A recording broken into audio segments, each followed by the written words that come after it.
자, 언론고시 이제는 끝난다. 이제 어니끝 강의 4강 시작하겠습니다. 1강에서는 언론고시의 본질과 핵심이 무엇인지에 대해서, 그죠? 일단 기본적으로 이 강의를 보시는 분들은 대부분 다 언론고시를 준비를 하시거나 혹은 관심이 있거나 아니면 그냥 떴을 수도 있겠지만 언론고시가 뭔지 한번 알려드리기 위한 차원에서 1강을 찍었고, 두 번째는 언론고시계 현 주소, 언론고시가 지금 어떻게 구성되어 있고 어떻게 돌아가고 있고 이런 것들 정보가 너무 없거든요. 그래서 저라도 그 정보의 비대칭을 좀 해소해보고자 그렇게 언론고시 현 주소에 대해서, 언론고시 학원계 현 주소, 언론고시를 준비하는 언론고시 준비생들의 현 주소 이런 것들에 대한 말씀을 드렸고, 3강은 사실 제일 중요한 강의이기도 한데 기자란 직업이 대체 뭐냐? 좋아. 저희는 이제 뭐 PD 아나운서도 있겠지만 저희는 기자를 중점적으로 다 양성해낸 학원이기 때문에 기자라는 직업이 대체 뭐 하는 직업이냐? 그죠? 뭐 하는 직업이고, 그럼 내가 대체 왜 기자가 돼야 되는지에 대한 설명을 드렸습니다. 자, 그럼 오늘은 제가 저번 시간에 말씀드린 대로 3강에서 말씀드린 대로 본격적으로 언론고시를 어떤 마인드와 어떤 자세와 태도를 가지고 어떻게 준비를, 구체적인 방법론에 대한 말씀을 드려보도록 하겠습니다. 자, 여러분, 이제 우리가 준비해야 될 시험 뭡니까? 자, 언론고시예요. 물론 제가 이 말 쓰지 말라고 했는데 그냥 여러분이 보통 언시 하니까 그냥 언시라고 할게요. 언론고시라고 할게요. 근데 저는 원래 정확한 어디가 뭐다? 언론사 입사시험이라고 말씀드렸습니다. 기억나시죠? 교육생 기억나시죠? 오케이. 그래서 일단 여러분이 하도 언론고시 하기 때문에 언론고시라고 저도 그 워딩을 쓰는 거예요. 근데 정확한 워딩은 저는 언론사 입사시험이라고 했습니다. 자, 그런데 자 보시면 제가 구체적으로 언론고시가 이제 서류, 그죠?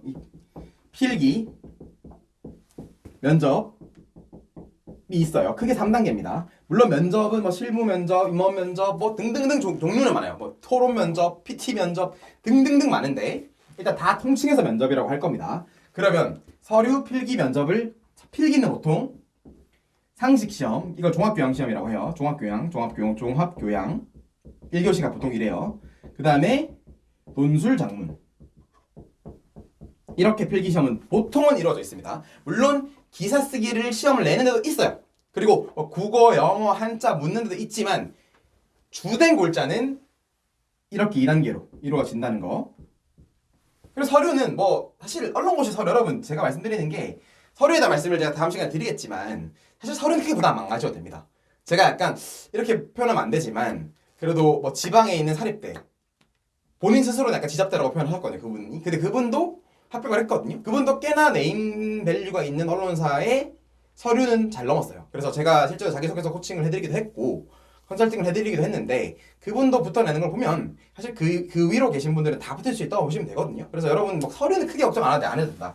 서류는 여러분이 뭐 대학을 가거나 아니면 뭐 어디 대학원에 간다거나 그런 데 비슷해요. 서류는 그 물어보는 문항도 비슷하고 크게 부담을 안 가져도 되고, 좀 달라지는 점은 이제 필기랑 면접이죠. 필기랑 면접인데 필기는 이렇게 구성이 되어 있고 종합교양시험과 논술, 작문으로 구성이 되어 있고, 면접은 여러 가지가 있어요. 면접은 여러 가지가 있습니다. 제가 아까 말씀드렸지만 뭐 실무 면접 해가지고 뭐 그냥 여러분이 막 현장에서 기사 쓰기 이런 게 있어요.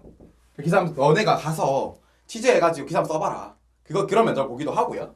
아니면 그냥 뭐 데스크 면접, 그냥 뭐 인성 면접이 이런 거죠. 그냥 우리가 생각하는 보통 부장단 면접이 있고, 그다음 최종 면접, 뭐 임원 면접 같은 게 있죠. 그런 게 있을 수 있고, 그 다음에 최근에 좀 많이 도움이 되고 있는 게 이제 토론 면접. 토론을 시켜보는 겁니다, 학생들한테. 너네가 직접 기자가 될 만한 자질이 있느냐 없느냐. 그리고 뭐 일부 언론사는 PT 면접 같은 거 보는데 큰 틀에서는 뭐 다 똑같아요. 사실 크게 중요하진 않아요. 그렇기 때문에 기본적으로 서류, 필기, 면접으로 구성이 되어 있다라고 여러분이 지금 이제 인지를 해주시면 됩니다. 인지를 해주시면 되는데, 자, 그러면 이거는 어떻게 보면 누구나 알 수 있는 이야기죠. 누구나 다 알 수 있는 이야기고, 이런 얘기만 하면 여러분이 제 강의 듣겠습니까? 들을 이유가, 이걸 돈 주고 왜 했습니까? 그죠? 그러면 왜 여러분이 저를 찾아왔겠어요? 이 플러스 알파를 해드려야죠, 저는. 그죠? 자, 제가 말씀드릴게요. 이거 그렇게 중요하지 않아요. 한마디로 얘기해요. 이거 안 중요합니다. 잘 안 나오네요. 초록색으로. 이거 그렇게 안 중요해요. 무슨 말 하세요? 무슨 말 하세요? 전 이거 들으러 왔는데 이게 안 중요하다고 하면 됩니까? 자, 여러분 제일 더 중요한 건 뭐다? 제가 말씀드릴게요. 지우고 말씀드릴게요. 다 지워버렸어요, 머릿속에. 필요 없어. 이거는 그냥 다 입력돼 있어요, 이미. 중요하지 않아요. 제일 중요한 게 있어요. 여러분의 마인드입니다. 마인드. 저는 오늘 이 마인드 세팅에 대한 말씀을 먼저 드릴 거예요. 무조건입니다. 여러분 항상 말씀드리지만 저거 백날 잘해봤자, 저거 뭐 내가 서류 잘 뚫고 필기 잘 뚫고 저거 백날 연습하고 공부해봤자 여러분 이 마인드 안 되면 끝이에요. 마인드. 무슨 마인드를 말하는 거죠? 자, 제가 지금부터 말씀드릴게요. 제가 왜 학생들을 잘 다루고 또 학생들을 왜 제가 잘 합격을 시키느냐. 저는 기본적으로 심리학을 공부를 많이 했어요. 자, 여러분 물론 요즘 뭐 주요 대기업들은 AI가 인공지능이 먼저 보기도 하고 뭐 그러지만 아직 언론고시는 사람이 사람을 뽑는 구조예요. 자, 그러면 우리는 기본적으로 그 채점관, 그죠? 그 채점관들, 뭐 논설위원님들일 수도 있고 아니면 데스크 부장님들일 수도 있는데 그 사람들의 입장을 잘 이해해야 돼요. 어떻게? 심리학적으로. 그 사람들의 심리적 기제와 방어 기제라든지 심리적 상태라든지 이런 거를 여러분이 잘 이해를 해야 준비를 할 수 있다는 소리입니다. 자, 그렇기 때문에 제가 왜 학생들의 합격을 잘 시켜내느냐, 다른 곳들에 비해서 왜 보다 조금 더 도움이 되고 본질적으로 근본적으로 다르냐라고 하는 건 저는 심리학을 관점으로 베이스로 접근을 하기 때문에 언론고시를 심리학을 통해 바라본 언론고시입니다. 사실은 저는. 왜냐하면 여러분 사람이 사람을 뽑는 구조이기 때문에 심리학적 베이스가 들어갈 수밖에 없거든요, 사실. 자, 그러면 대체 뭐 심리학 무슨 얘기하는 거야 도대체, 그죠?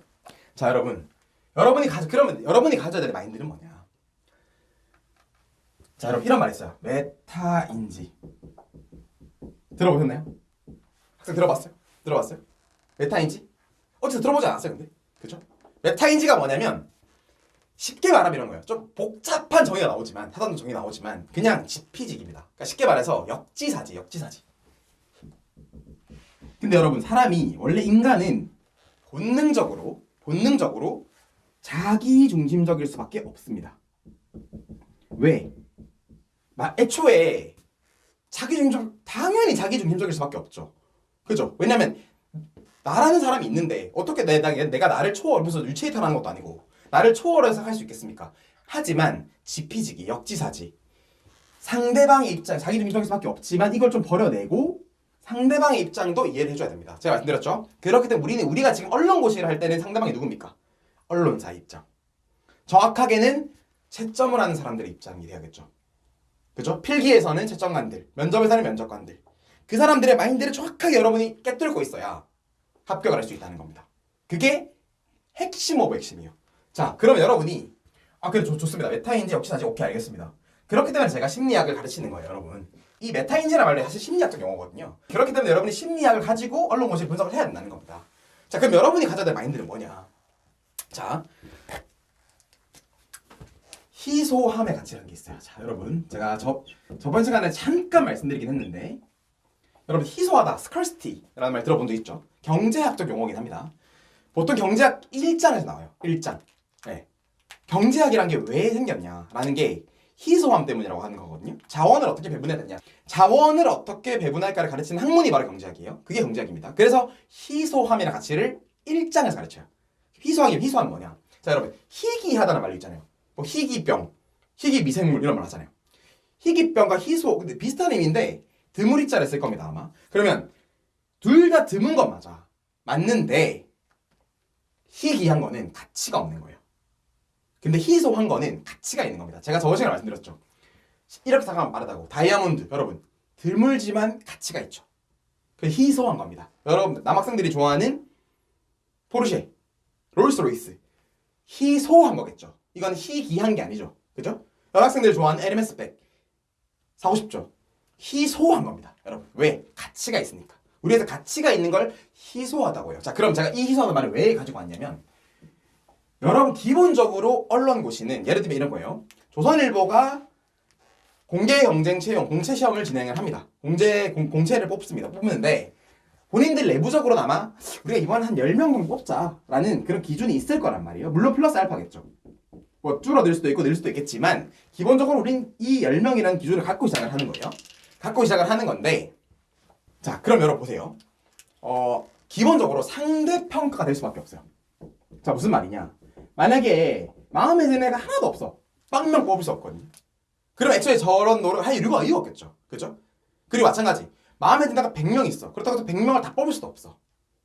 그렇기 때문에 상대성에 기초해서 상대평가가 될 수밖에 없습니다. 언론고시 기본적으로 여러분.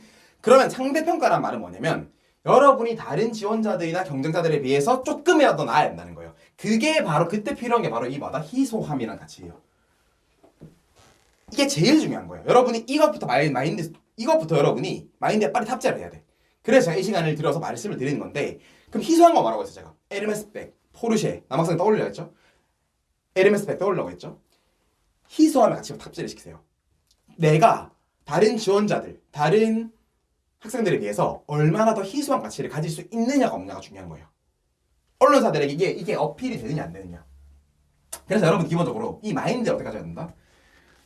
이건 상대평가야. 그죠? 여러분 절대평가가 아니에요.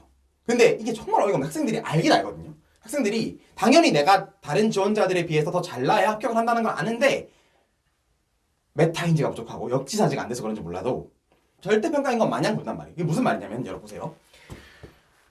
예를 들면 이런 겁니다. 제가 다음 시간에 말씀드리겠지만 제가 수투의 법칙이라는 걸 말씀을 많이 드려요. 여러분이 만약에 대학생들이 주로 많을 테니까 여러분 미팅을 나갔습니다. 미팅을 나갔는데 보통 4대4 미팅을 많이 하죠. 그러면 여러분이 여학생이라고 생각해보세요. 여학생인데 남자들이 쫙 들어와요. 자기들이 앉아있는 남자들이 들어와요. 근데 전부 다 정장을 입고 들어오네. 탁탁탁. 근데 정장이란 옷이 남자들의 로망이잖아요. 가장 멋있는 옷이 수트잖아요. 근데 마지막 한 사람은 저처럼 이렇게 캐주얼한 니트를 입고 들어왔어. 그럼 여러분은 기본적으로 그 정장 남들한테 눈이 안 가고 눈길이 안 가고 니트를 입고 들어온 그 남자에게 눈길이 갈 수밖에 없어요. 네. 그게 심리학적으로 제가 그래서 심리학 공부를 하는 거예요. 수트가 멋있는 옷은 맞죠. 근데 일단 미팅이나 분위기만 생각해보세요. 조금 그렇죠. 수트랑 옷 자체는 너무너무 멋있지만 다 수트를 입고 있기 때문에 여러분의 가치가 보세요. 희소하지가 않게 되는 겁니다. 자, 여러분 에르메스백이 왜 희소합니까? 아무나 못 드니까. 그죠? 지하철에서 에르메스백 볼 수 있나요? 잘 못 보죠. 왜? 너무 비싸니까. 잘 못 드니까 사람들이. 수트랑 옷 자체는 너무 좋지만 만약에 에르메스 여러분 보세요. 에르메스 백도 지하철에 전부 다 하나씩 다 들고 있어. 그럼 희소하지가 않은 거예요. 여러분 무슨 말인지 알겠죠? 수트랑 옷이 너무너무 좋지만 그렇죠? 너무너무 좋지만 그 자리에서 내가 희소함의 가치가 떨어지는 거예요. 자 여러분 이게 이 언론고시에서 똑같이 적용이 되는 거예요. 자 여러분이 주로 잘 쓰는 플로우가 뭐냐면 뭐 내가 대학교 때 취재를 했어. 그리고 내가 대학교 때 뭐 학교 신문이라든지 학보사라든지 학교 방송국이라든지 뭐 이런 것들 엄청 열심히 해가지고 뭐 취재 공모전도 나가고 뭐 광고 기획 뭐 이런 거 나가고 스펙가 이렇게 짱짱해요. 근데 그런 걸로 어필을 그래서 주로 한단 말이에요. 나는 이런 인생을 살아왔고 나는 기자가 되기 위해서 그렇게 이런 스펙들을 쭉쭉쭉쭉 다 가지고 있습니다. 뭐 학보사도 했고 나는 취재 공모전 입상도 했고 뭐도 했고 나와요. 불합격. 이유가 뭐겠어요? 맞춰보세요.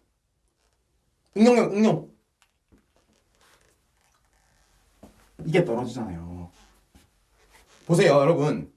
만약에 조선일보에 1000명이 지원한다. 그러면 900명은 이렇게 쓴다고요. 아시겠어요?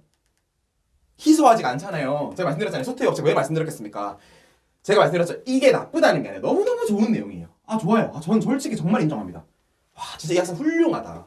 너무너무 훌륭하다. 근데 문제는 뭡니까? 900명. 1000명이 지원을 하면 900명이 이렇게 쓴단 말이야. 내가 스페셜하지가 않은 거야. 그러면 자연스럽게 그냥 뭐다 여러분 제가 자주 쓰는 말이 원 오브 댐이 돼버리는 거예요. 그냥 900명 중에 한 명이 돼버리는 거예요. 그러려면 여러분이 얼마나 힘들어지냐면요. 900명 중에 상위 10%에 들어야 되는 거예요. 네, 무슨 말인지 알겠어요? 900명 중에 상위 10%는 90명인가요? 여러분이 810명 안에 안 든다는 보장이 있어요. 여러분. 그래야 합격을 하는 거예요. 무슨 말인지 알겠죠? 그럼 저 애초에 어떻게 생각하냐면 이거 너무 힘든 일이다. 아니 이렇게 열심히 살았는데 나보다 훌륭한 애 많을 수 있거든 사실. 왜냐면 보통 다 이렇게 준비를 하니까. 그럼 차라리 나라는 사람의 가치를 조금 더 희소하게 보여줄 수 있는 방법이 뭘까를 고민해야 돼요 항상 여러분이. 여러분 저는 언론고시 준비를 안 했습니다. 여러분 저는 원래 처음부터 기자가 되고 싶었던 게 아니에요. 그래서 저는 이 흔하디흔한 학보사 경험도 없었어요. 아예 없었어요. 저는 기자와 관련된 스펙이 단 한 줄도 없었습니다. 근데 저는 3개월 만에 합격을 했어요. 이유가 뭘 것 같아요? 희소함의 가치로 다가왔다는 거야. 왜? 대신 저는 놀았겠습니까? 탱탱탱 놀란 소리가 아니에요. 그렇다고 해서 다른 걸 했죠. 기자가 되기 위한 활동은 아니었지만 생각을 해보니까 내가 그냥 뭐 맹탕 놓은 건 아니었어요. 나름대로 뭐 대외 활동도 하고 동아리 활동도 하고 나름대로 내 꿈을 찾기 위한 어떤 여정이 있었던 거죠. 근데 그 여정이 이 학생들보다 오히려 뭐했다? 희소하게 다가왔다는 거예요. 오히려. 그래서 실제로 여러분 가보시면요. 기자가 된 분들 보시면 언론 관련된 학과가 생각보다 많이 없다는 거. 정말로 다양하게. 그리고 제가 나온 서울경제신문은 애초에 이공계 부대라고 해버려요. 이게 뭔 의미인지 아시겠어요 여러분? 이거 안 보겠다는 거잖아. 이걸 이해를 해야죠 여러분. 이공계가 보통 기자를 하겠습니까? 안 하죠. 보통 안 하죠. 보통 문과 학생들이 많이 하잖아요. 그것도 이제 미디어 학과나 뭐 커뮤니케이션 학과나 이런 언론 관련된 학과 학생들이 할 거 아닙니까? 그죠? 그게 무슨 말이냐? 너무 많아서 지겹다 이거야. 그리고 얘네가 실제로 들어와서 했더니 제가 저번 시간에 말씀드렸죠. 그건 기자 생활이 아니라고. 여러분이 학보사나 학교 신문사나 학교 방송국에서 했던 거는 그건 기자 생활이 아니라고요. 그거는 정말 극히 일부분을 가지고 그게 마치 기자 전체인 것 마냥 생각하는 성급한 일관화의 오류에 빠져있을 확률이 오히려 높기 때문에 제가 나온 서울경제신문 같은 경우는 아예 이공계 우대라고 해버리는 거예요. 필요 없다. 차라리 그냥 이과적 지식과 백그라운드를 많이 가지고 있는 학생들이 들어왔으면 좋겠다. 왜? 어차피 기자라고 하는 건 우리가 가르치면 되니까. 기사 쓰는 법 이런 거 내가 가르치면 되니까. 굳이 그거 몰라도 돼. 이런 거 없어도 돼. 이런 스펙, 이력 없어도 돼. 내가 가르칠게. 그냥 들어와. 다양한 경험과 공부를 한 학생들이 선호를 하는 거예요. 그래서 실제로 여러분 보시면 제가 아는 선배도 현대를 다니다가 그냥 기자가 돼요. 네. 무슨 말인지 알겠어요? 간호사를 하다가 기자 된 분도 계세요. 무슨 말인지 알겠어요? 오히려 기자라는 직업 자체가 되게 특수함을 가지고 있어요. 특수성은 뭐냐? 여러분이 나중에 기자가 되시게 되면 여러분이 원하는 부서가 있겠지만 보통은 정치부, 사회부가 기자의 꽃이라고 하지만 경제부로 갈 수도 있고 산업부로 갈 수도 있고 여러분이 기업을 지지하는 부서로 갈 수도 있고 아니면 국제부가 될 수도 있고 다양한 문화부가 될 수도 있고요. 생면무지 모르는 여러분이 그냥 그런 갑자기 골프를 취재하는 그럴 수도 있는 거예요, 여러분. 그렇기 때문에 다양한 경험과 공부를 한 사람들을 선호를 할 수밖에 없는 거예요. 이거 필요 없다는 거예요. 너무 많아. 이 학생들은 너무 많아. 너무 제가 얘기했죠. 1000명 대 900명이라고. 근데 모든 학생들이 900명이 이렇게 준비를 하고 이렇게 씁니다. 실제로. 그럼 여러분 여기서 상위를 풀어내야 돼. 그래야 여러분 합격하시는 거예요. 경쟁이 훨씬 치열해요. 여러분 100명이랑 경쟁할래요? 900명이랑 경쟁할래요? 네? 훨씬 치열해요. 여기 훨씬 치열하다고요. 자, 그래서 제가 말씀드렸잖아요. 저런 거 안 중요하다고. 뭐 서류 필기 면접 그런 것도 물론 해드릴 건데 기본적으로 제일 중요한 건 뭡니까? 마인드라고요. 마인드. 여러분 마인드. 희소함의 가치. 그래서 무슨 말이냐? 자기소개서부터 여러분은 제가 근데 말씀드리는 게 뭐냐면 사람은 원래 다 달라요. 여러분 어떻게 사람이 다 똑같습니까? 획일적으로 다 똑같지 않잖아요. 각자 여러분의 개성과 창의성이 다 있어요. 그렇기 때문에 그 여러분이 살아온 인생에 대해서 자부심을 좀 가져라. 제발. 응? 예를 들면 이런 겁니다. 뭐 제가 아는 학생들 뭐 노래를 너무 좋아하는 거야. 그래서 보세요 여러분. 그래서 그 학생 같은 경우는 노래 경연대를 막 나가. 슈퍼스타 K를 나갔고 막 그런 경연대를 막 나가서 수상하러 입상을 했어. 그런 학생을 오히려 더 선호한다니까요. 거기서 내가 뭘 배웠는지가 중요하죠. 물론 거기서 내가 어떤 교훈과 깨달음을 얻었고 그게 내 기자 생활에 어떻게 연결이 되는지 훨씬 더 중요하긴 해요. 훨씬 더 중요하긴 한데 어쨌든 그런 경험을 했다는 게 되게 희소하게 다가온다. 그래?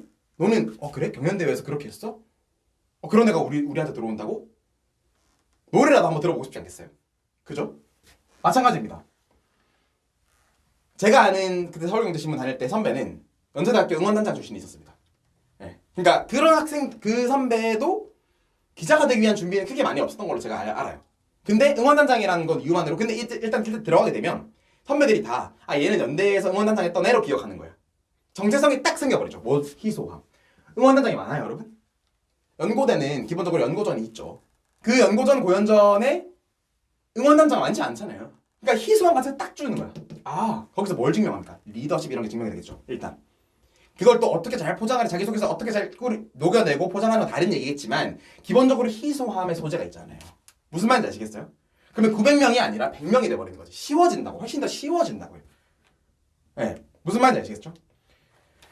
각자가 하고 싶은 걸 하세요. 제발 저 부탁인데 왜 전부 다 획일적으로 이렇게 해야 되는지. 자, 그래서 스티브 잡스가 유명한 말이 있어요 여러분. 여러분이 보고 듣고 느끼고 당연하게 생각하는 그 모든 것들을 당연하지 않을 수 있다. 그러니까 여러분보다 못한 사람이 만들어낸 걸 수도 있다. 그렇기 때문에 당연한 걸 당연하게 생각하지 말아달라. 자, 그래서 저는 어릴 때는 얘가 어떻게 뭐 멋있는 말이라고 하긴 했는데 그 말이 잘 안 와닿았는데 지금은 너무너무 와닿아요. Think different. 이렇게 생각하지 말란 말이에요, 여러분. 왜 여러분의 대학 생활이 획일적으로 이렇게 돼야 됩니까? 오히려 이게 언론사 입사는 더 안 좋다니까. 오히려 더 안 좋아. 근데 19은 다 이렇게 고개를 쳐박고 이렇게 다 준비를 하고 있어요. 이러니까 안 되죠. 여러분 생각해야 되는 게 아닌데요. 제 주변에는 학교 신문사 해가지고 학보사 해가지고 붙은 학생들 많은데요. 이 중에서 합격자는 나와요. 경쟁이 치열할 뿐. 무슨 말인지 알겠어요, 여러분? 쉽게 가자고요. 왜 어렵게 가려고 해요? 제가 말했잖아요. 합격자 나와요. 나오는데 여러분 900명이랑 경쟁할래요? 1000명이랑 경쟁할 거예요? 쉽게 가자니까요. 왜 이렇게 복잡하게 가려고? 왜 이렇게 어렵게 가려고 해요? 여러분의 개성과 창의성, 여러분 지금 바야흐로 다양성의 시대 아닙니까? 다이버시티 시대입니다. 바야흐로 여러분의 개성과 창의성이 훨씬 더 중요하다고 말씀드리는 거예요. 제가 말씀드렸죠. 노래 부르는 학생들, 노래 부르는 학생, 응원단장한 학생, 이런 학생이 나름대로 본인의 그 삶의 철학과 원칙이 있고 그런 자기 나름대로 소신을 가지고 자기 인생을, 자기 스토리를 만들어간 학생들. 제가 그랬거든요. 저는 맹탕 논 게 아니에요. 나름대로 제가 그 각각 스토리와 일화들을 통해서 교훈과 깨달음을 얻었고 그런 것들이 어떻게 내가 기자 생활을 하게 되면 잘 녹여낼 수 있을지, 어떻게 하면 기자 생활을 하면 어떻게 잘 적용될 수 있을지를 저는 자기소개서에 쫙 쓴 거예요. 실제로 저는 여러분 기자가 되기 위한 활동이나 과정을 써보래요. 그게 문제였어요. 뭐 기자가 되기 위한 활동이나 과정이 있으면은 써보세요. 이게 이제 그 문항이었어요. 그래서 뭐라고 하는 저 제목이 뭔지 아세요? 저는 처음부터 기자가 되고 싶었던 것이 아닙니다예요. 그게 제 제목이었어요. 무슨 말인지 아시겠어요? 실제로 그거 저희 블로그에 있으니까 제 머니투데이 합격 자기소개서 있을 겁니다 아마. 거기 있을 거니까 한번 보세요. 저는 처음부터 기자가 되고 싶었던 건 아닙니다라고 가버린 거예요. 대신 저는 1번 이런 활동을 했고 2번 이런 활동을 했고 3번 이런 활동을 했는데 여기서는 뭐 얻었고 여기서 뭐 얻었고 여기서 뭐 얻었어. 그래서 이게 합쳐지면 분명히 기자라는 직업에 도움이 될 거야 라고 어필했어요. 합격. 무슨 말인지 알겠어요? 이런 플로우로 가야 된다고. 왜? 희소하잖아요. 계속 제가 오늘 수십 번 말하죠. 희소하잖아요.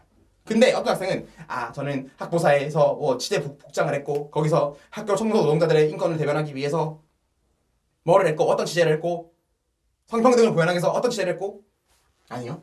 이게 훨씬 더 희소하게 다가오는 거예요. 그 사람들 입장에서는. 물론 이 학생들도 나쁘다는 게 제가 말씀드린 수트의 법칙. 여러분 수트라고 최고의 옷이에요.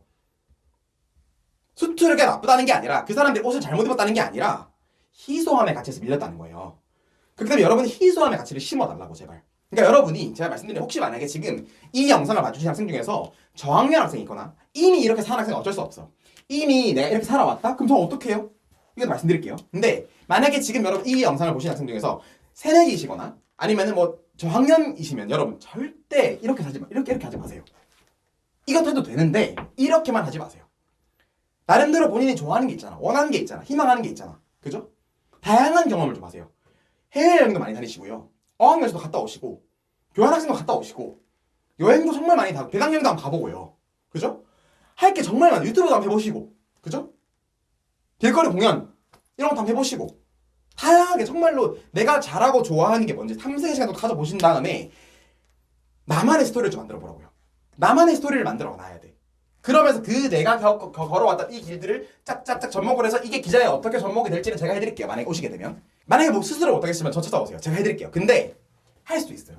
그러니까 제발 그 몰 개성, 몰 창의성 왜 이렇게 전부 다 획일적으로 가냐는 말입니다. 이렇게 가지 말라고. 이렇게 가지 말라고.